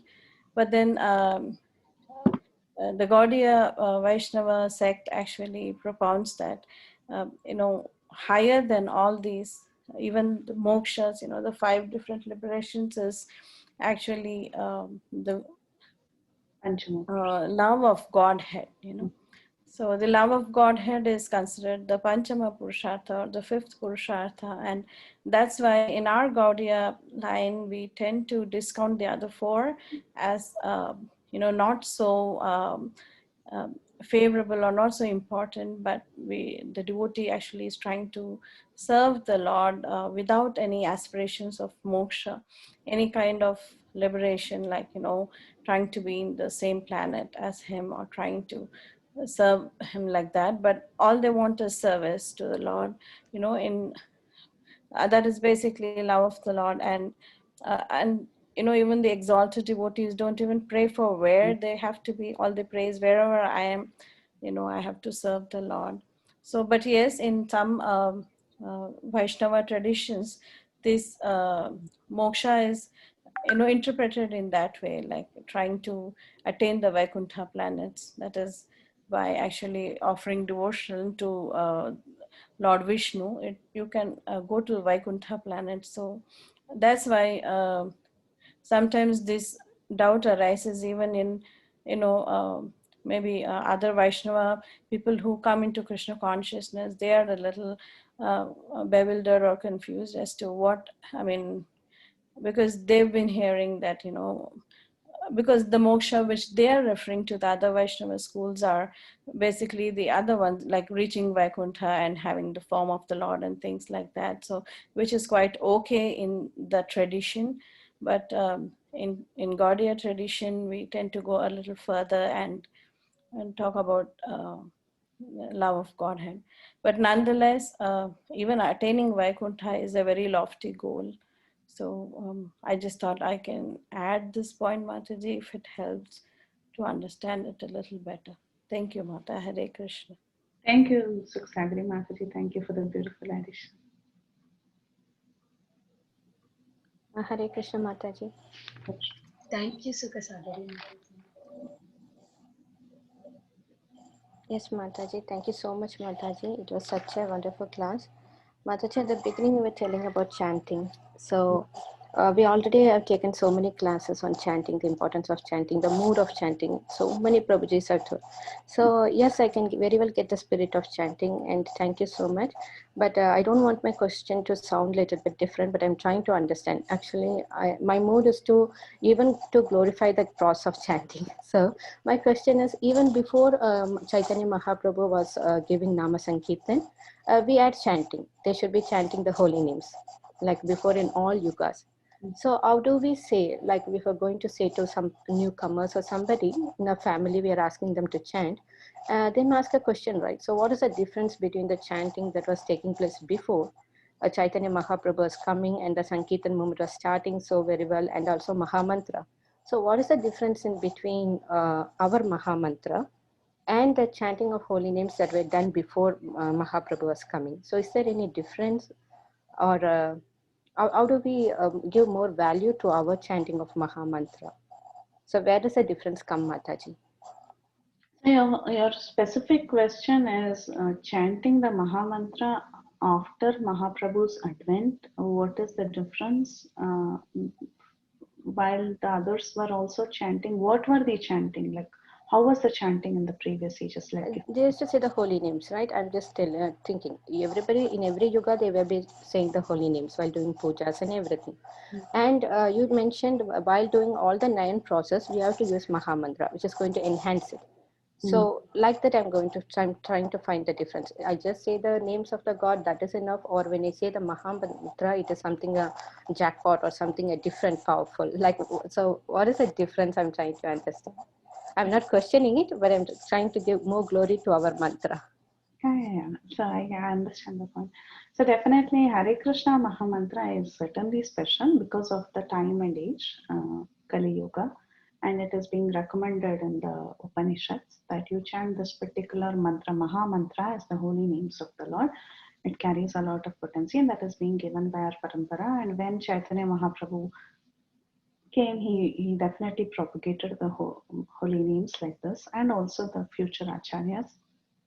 They propagated the holy names, and we have been chanting the Hare Krishna Mahamantra like this. Now, when we talk about whether, I mean, this is more like, like how you yourself said, it is more like a special bonus lottery, a special bonus that is being given. Yes, chanting of the holy names might have been there earlier, but the way it was organizedly taught and the way it was emphasized, especially for the age of Kali and the mantra for the age of Kali, all that was revealed, and using what is needed for this time and age in that particular fashion that it is being taught by our acharyas definitely carries more potency. So that is the idea. And the second thing is they could have been chanting of the holy name, but what was the extent of faith in that? So the faith is definitely enhanced when we are being taught in a particular Guru Parampara about the glories of the holy names, and then given to us, in an organized way and propagated in an organized way. The faith in the practitioners also increases, right? So definitely there is a change because it is more organized and the faith is there, and it is as per what the Upanishads are telling us, the Kalisantarana Upanishad is telling us. So therefore, post and pre Mahaprabhu, definitely the effect is better. Pre Mahaprabhu, it could have been that I know in many of the sampradayas, they do chant the holy names, but is the chanting there in an organized way, in the same level of faith that it is being done here? So definitely, if it is done in this way, there is more power to it. That's all, Mataji. But holy name is holy name. Yes, it has all the potency. It takes holy name chanted by anyone without so much knowledge or without in a random way, organized way. Yes, it has its potency. But we saw in our previous few classes how certain things they give the fruit fast. Some may take many long years, right? We saw how Haridas Thakur was describing. Even a person who says haram is benefited, but the fruit of the benefit, I mean, he will take more time to perfect it compared to a person who is really chanting as received by the Guru Parampara and who's using the mantra for the time and age like that. So did it make sense, Mataji? Yes, Mataji, now I can understand, because we were saying the holy names from the like so many ages before, and even the children, when the fathers say like Narayan or Krishna, they used to say. But as you said, when in our parampara, the acharyas are teaching us the importance of holy name, like Bhaktivinoda Tagore, so much of books they've written. So now I can understand, when we know about the importance of holy name and then we chant, it enhances. It is very powerful. Yeah. The little intelligence I couldn't understand, but now you clarified, Mataji. It was so beautiful. Perfect answer for my question. Okay, and one more question, Mataji. You the second part you were telling about, Mahaprabhu was telling that I was going to use you as my instrument. So I have two parts of the question. So one question is, how do we make ourselves a better instrument that can be used by our Guru Maharaj? So how do we make ourselves a good instrument? And second point is, does every devotees, we have millions of devotees, does all the devotees will be used as instrument? Because Sanatana Goswami is a very transcendental and exalted devotee. So are everybody used daily by the gurus? I'm just, I may be very full to ask this question, but I'm trying to understand the second part of the question. So everybody is given general instructions, right? We are asked to chant the holy names. We are asked to perform devotional service, like simple devotional services that we are being told. Hear Bhagavatam regularly. Here, do this, do that. So when you just follow the instructions of your spiritual master, automatically you are an instrument. Whether that instrument is a blade or a scissors or a knife or a sword, it can be anything. But instrument is an instrument. So you will be acting according to your capability. Someone else will be probably more empowered by the mercy of the spiritual master to act in a different capability. One may be a sword, the other may just be a blade. So it doesn't matter, still instrument is an instrument. Everybody is the instrument of their spiritual master. Like you see in the story of Ram, the squirrel was helping, the Vanaras were helping. The Vanaras were able to pick big boulders. Hanuman was given a specific task of going and finding Sita. The Vanaras, accompanied by Hanuman, they were all picking up huge boulders and rocks and mountain peaks, and they were constructing the bridge. But the squirrel was serving in his capacity. He was wetting his body in the ocean. He was going and rolling his back on the mud, sand in the ocean, and then he would sprinkle it off on the bridge. But that sprinkled mud, what is it? It's nothing. But that was like cement, it was holding up the boulders together. That was like cement. So it appeared that he was doing a very tiny job, very, very meager, tiny, nothing. But it has value because he's also, his body is also being used as an instrument in the Lord's service. So everybody is an instrument, everyone is an instrument, but maybe we are doing according to our capacity, the others are doing great, that's all. But Krishna just sees the intent in which we are serving, and based on our capability and based on what he thinks he wants to use us for, our spiritual master thinks we can do, we are used in that particular service. But everyone is serving according to their capacity. Everyone is an instrument. Did that help? Yes, yes, Mataji. So following the instruction itself is actually we have been used as an instrument. Yes, just following instructions, yes. Yeah, I didn't understand that. I thought like for using an instrument means we'll be given a some task or something like that. But now when you say that following instruction itself is an instrument, that is very perfect. Yes. Sometimes the spiritual master will not give specific tasks, but still when we, not sometimes, 90% of us, we are not given specific tasks. Very few people are given. But still we continue to follow the instructions and do what he desires. That is great. That's all. Yes, thank you, Mataji. And the answer you gave for Kashish Mataji's question that to maintain the humble and meekness throughout our daily routine, you said you have to learn about the personalities who face such a situation. So that was a perfect answer. So that's how we have to learn. We have to know because we are not going to be in that situation. We cannot predict future. So when we learn from their stories and their lifetime, we can understand. Yes, Mataji, very wonderful class. Thank you so much for answering my questions. Jai Sachinandana, Hare Krishna. Hare Krishna, Lakshmi Mataji. It's always nice to hear from you. Thank you. Preeti, sorry to be the loud mode, but I just have a couple of thoughts on Mataji's question. Yeah, go ahead, Mataji. To share. Yeah, go ahead.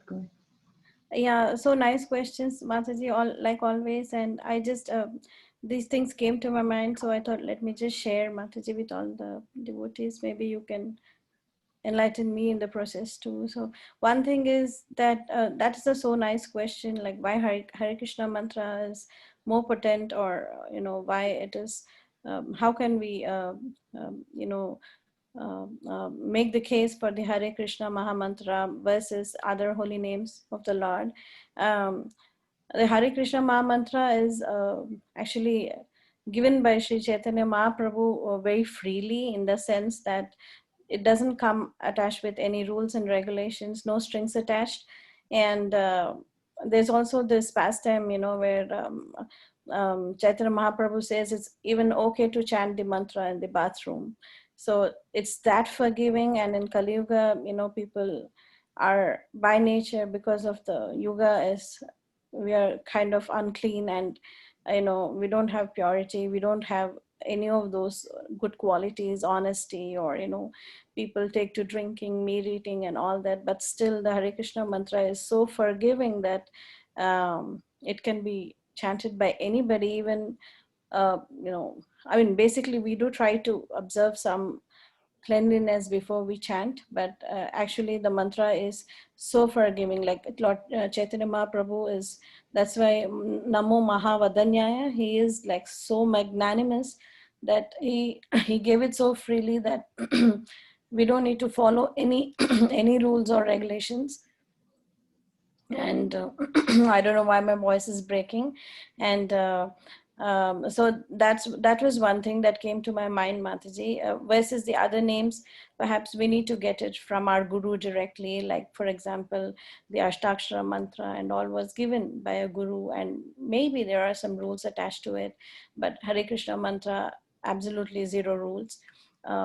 Many other mantras, we do take a shower, we sit in front of the deities, chant like that. But Hare Krishna mantra, we can chant, even when we're outside in our mind, or even mouth the mantra like that. So much discount is given to Hare Krishna Maha Mantra, and that's why we need to take advantage of that in this Kali Yuga, because Chaitanya Mahaprabhu has simply removed all the restrictions on these holy names, and to our advantage. And the other point, the other question you had was, once, somebody asked Srila Prabhupada, like, how do I serve you? And he said, follow the 4 regs and chant the rounds regularly. That is the biggest service you can do. So, I mean, that comes as a bare minimum for all of us, that if we can follow our vows to our guru and properly, and do that properly, and then also additionally, do take up some services, then we can use our whole body, mind, and words and deeds in the service of Guru. So thank you, Mataji. I just wanted to share that. Thank you, Mataji. Thank you so much. Thank you, Mataji. Those are the bonus points. Thank you so much, Mataji. Hare Krishna.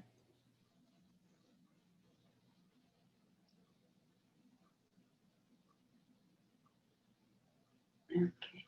Hare Krishna, Mataji. Linda. Very nice class, Mataji. Yeah, like Mataji said, Vinita Mataji said, the main topic of the class was devotional service. And in that also, how holy name is so important. That's the most important devotional service.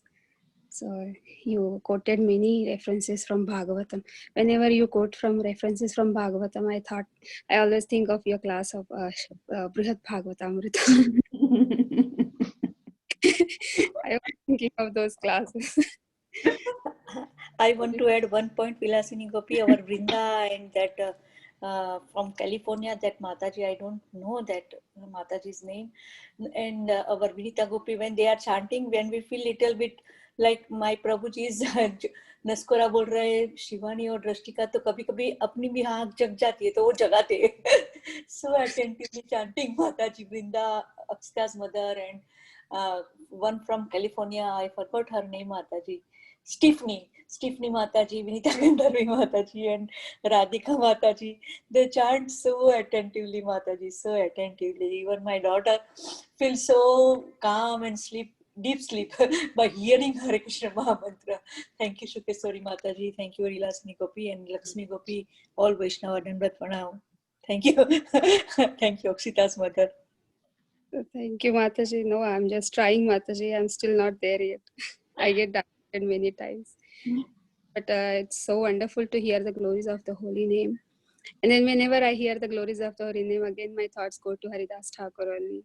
Then those thoughts become more and more clear. It becomes so clear about Haridas Thakur, how he was completely protected by holy name. Yeah, so I actually recently was talking to Rohini Priya Prabhuji, and he was asking, okay, tell me what you're hearing or listening lately.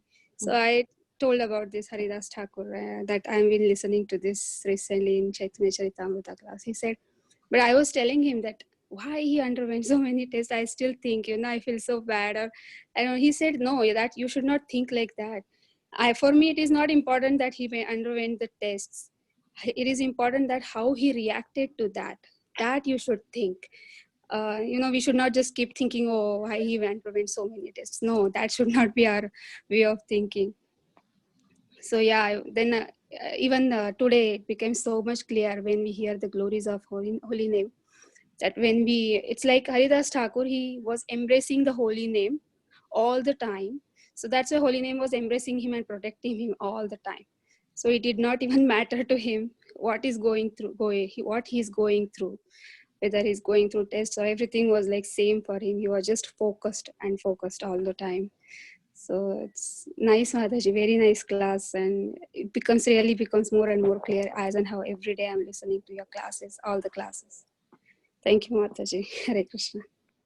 Thank you, Vrinda Mataji. Thank you, Akshita's mother and Shivani's mother. Thank you both. Thank you, Mataji.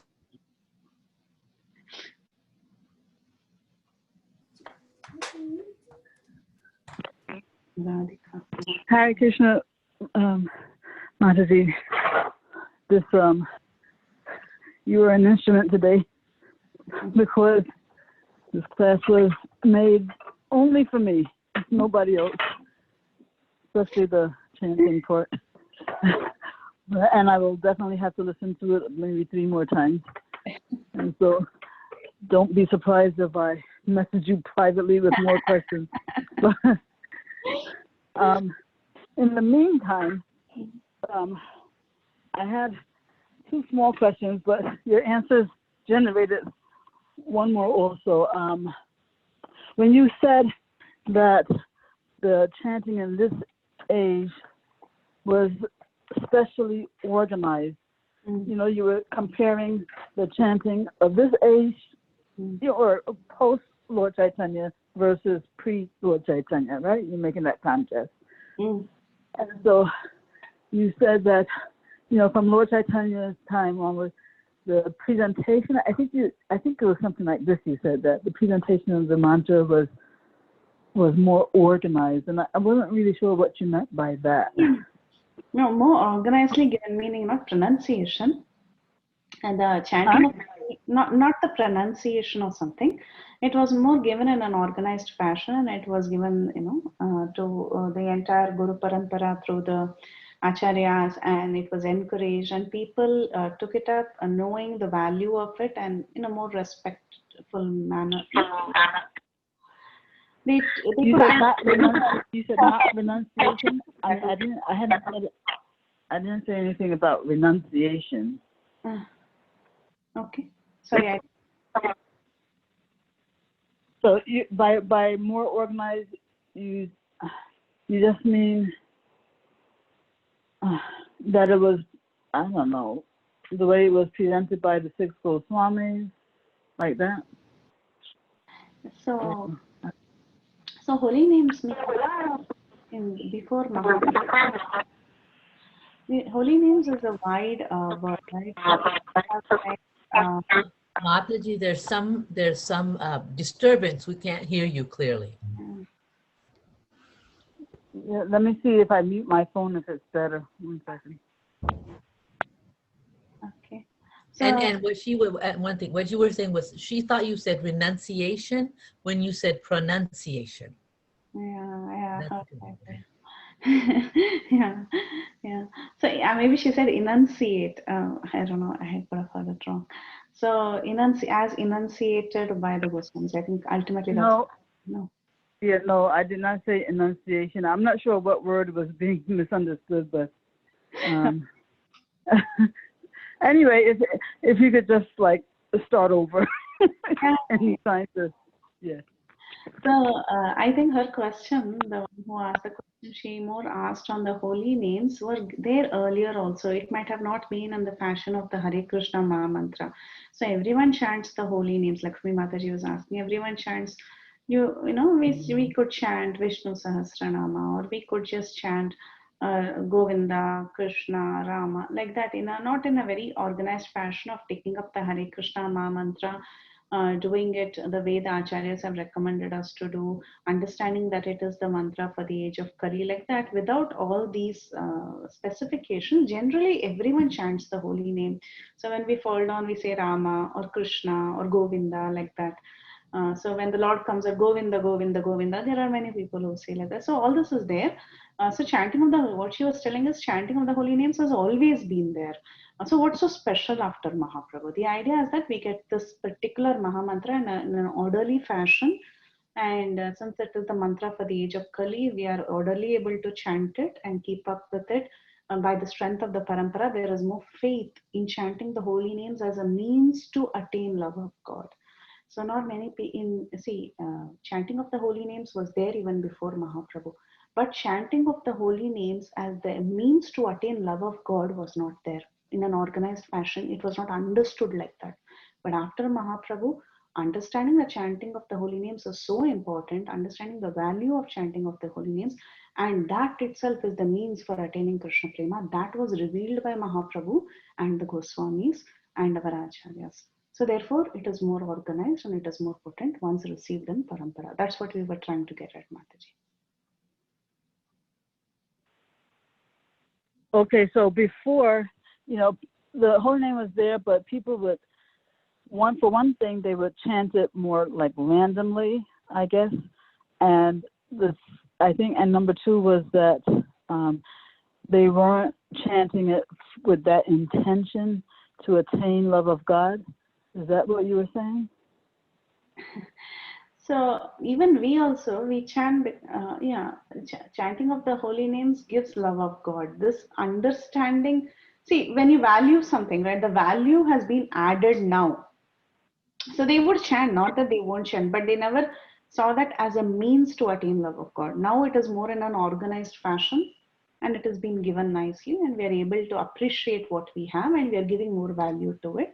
And we give more, like how Haridas Thakur was also explaining some time back, that there are people who are chanting even accidentally, even that can bring great benefit. Not that it will not bring, it will bring great benefit, like that story of that person who was chanting Haram, he quotes that story. Yes, definitely he was greatly benefited.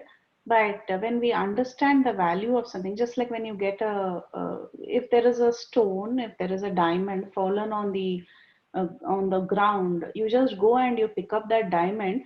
A person who doesn't know what a diamond is picks it up, he'll probably keep it in his house as a paperweight. Okay, but a person who knows the value of that diamond takes it, he will cherish it and he'll put it in a gold studded ornament or whatever, and the value increases and the usage increases and he can really respect and understand that value, right? So like that.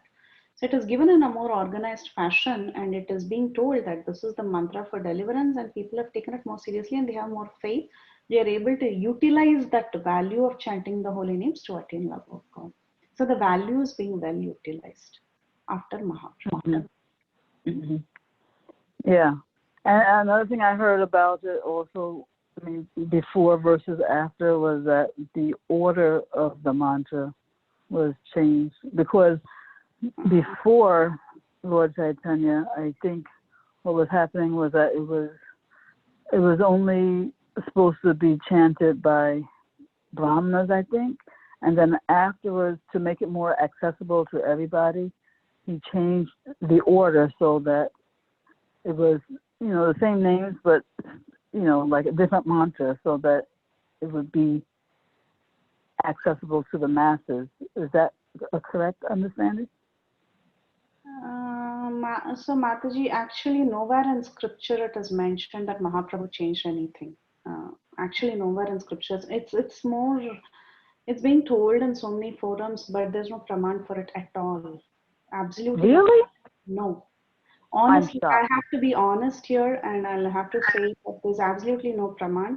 See, the point is that yes, it's been heard in many forums, but my point here is that when there is no scriptural evidence that Mahaprabhu came and he changed something, we cannot say Mahaprabhu changed something. That is the first thing. Second thing is, when you read the works of the Goswamis, even Srila Jiva Goswami, who has written his explanation on the Mahamantra Deepika something, I think. Even he also directly quotes it as Hare Krishna, Krishna Krishna, Hare Hare, Hare Rama, Ram Ram, Hare Hare. And also there are several scriptures that have given the mantra as Hare Krishna only. And, and more than anything else, Hare Krishna Mahamantra is not a Bija mantra. So, where is the question of Brahmana and not Brahmana? I don't understand all that. There is no question of, someone misusing the mantra. It is Nama. We should first understand that. There is no Bija there. It is not a secret mantra. It is not to be chanted in a, murmuring way, like you receive mantra diksha, right? with bijas like Gayatri and other things. They have bija, Om, Klim, Shreem, Reem. These are all called as bija mantras. So when you receive that, you chant it as a secret and you chant it silently. So these mantras only Brahmanas can chant. Nama anybody can say. So where is the question for Mahaprabhu to come and change something? So I have not seen reference and I will not agree to it in any forum. But if anybody can show me reference of Mahaprabhu came and changed something, I would like to see that. So Mahaprabhu has not changed anything. There are several Puranas. There are so many places where the Mahamantra is given as Hare Krishna itself. And a lot, it's not only now, even earlier also the Hare Krishna Mahamantra was there. Yes, we find two versions, no doubts about it. There are some places where Hare Rama is being told first. We respect that as well. Yes, definitely there are places. But this is what is given in our parampara. In our parampara, we are given this. We have the strength of our Guru parampara. We have the strength of the Goswamis and Mahaprabhu. We will follow in their footsteps. So therefore, this is very special to us. That's all. Very interesting. Yeah. Very interesting. It's amazing how, I'm glad you acknowledged that it's something that has been a widespread rumor, because quite widespread. Because I don't know where it is coming from, so I don't want to comment on it, but that's all I know. But I wouldn't accept until I see a reference.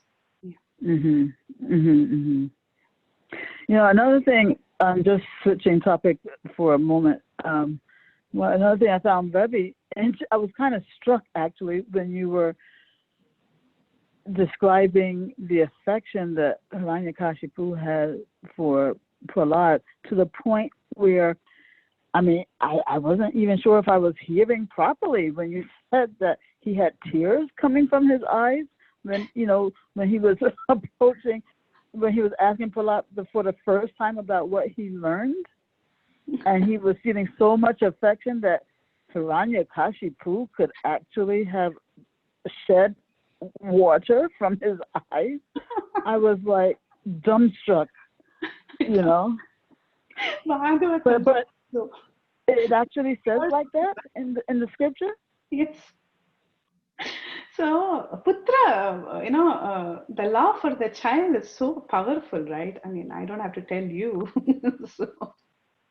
No, you have to tell me. Okay.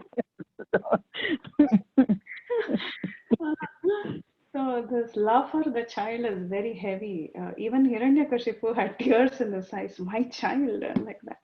But then the same child he wanted to kill. That is the nature of a demon. Prabhupada writes that in one of the purports, because 1 minute, he talks to his brother's wife, Hiranyaksha's wife, after the death of Hiranyaksha. He gives a big Bhagavad Gita class about the nature of the soul and the body.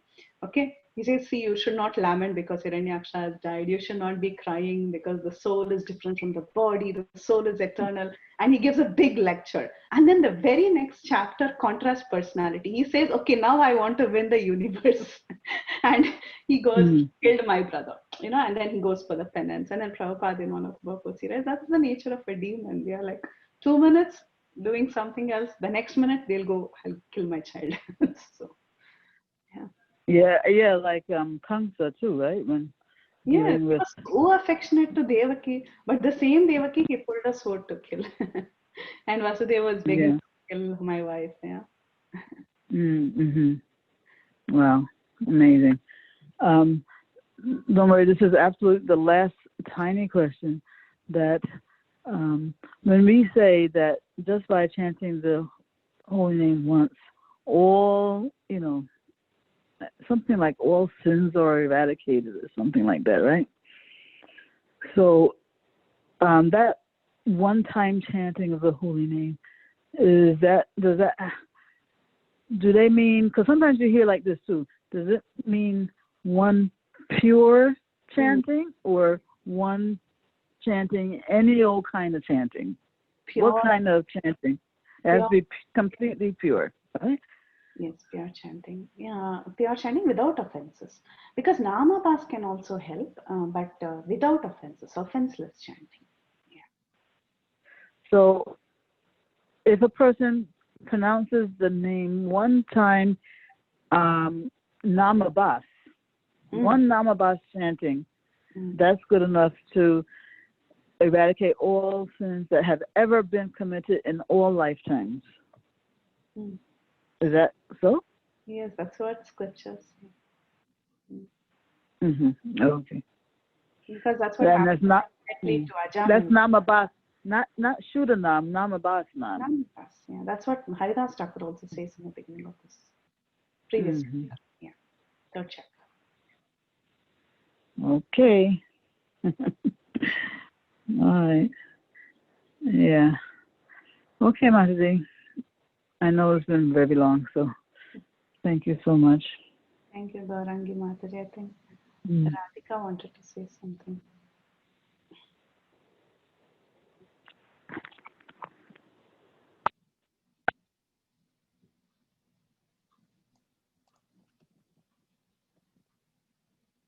Radhika.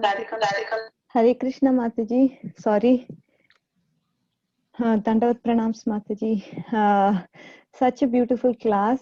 Definitely enjoyed the whole structure that you were talking about in terms of devotional service, and then obviously talking about Prahlad Maharaj and how his service attitude was, and finally you did talk about where Chaitanya Mahaprabhu mentioned that it is my body and it's not your body. Definitely love that realization, and it's just reminded about Bali Maharaj, because with him also it's the same thing, Atma Nivedanam, and specifically I was reminded of Vindhyavali, Vindhyavali, his wife, and she actually kind of prayed to Vamanadev, and she said, Vamanadev, I know how ignorant my husband is. I mean, she kind of expressed that, he's going to surrender his body to you, and that shows his ignorance, because body is also yours. And just trying to compare, because at the end of the day, Chaitanya Charitamrita or Bhagavatam, it all drives to the same message, that everything belongs to the Lord and nothing belongs to you. And Vindhyavali finally makes a point saying, okay, it's his ignorance, and we are sorry about it, but please take him out of your costless mercy, release him. That was what she was ultimately driving at. And I was just totally reminded when you were saying this last statement, and just wanted to bring that point on Bhagavatam. And very good discussion, question and answer session. Thoroughly enjoyed it, Mataji. Thank you so much. Hare Thank Krishna. you so much for such a brilliant addition. Very, very perfect addition that was. Thank you so much. Thank you, Mataji. Hare Krishna. Hare Krishna.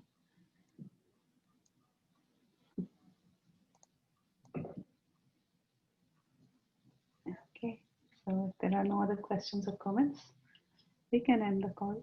Thank you all so much for joining us. Vancha kalpatarungyasya kripasindhusya Pitanam Pavani Devavasham Pinamunam. Antakoti Vaishnavran ki Jai, Shri Prabhupada ki Jai, Shri Chaitanya Charitamrita ki Jai, Shriman Mahaprabhu ki Jai. All glory to the assembled devotees. Hare Priti Krishna. Vilasni Mataji. All Jai Shri Prithivasni Mataji ki Jai. Thank Thank you you. so much.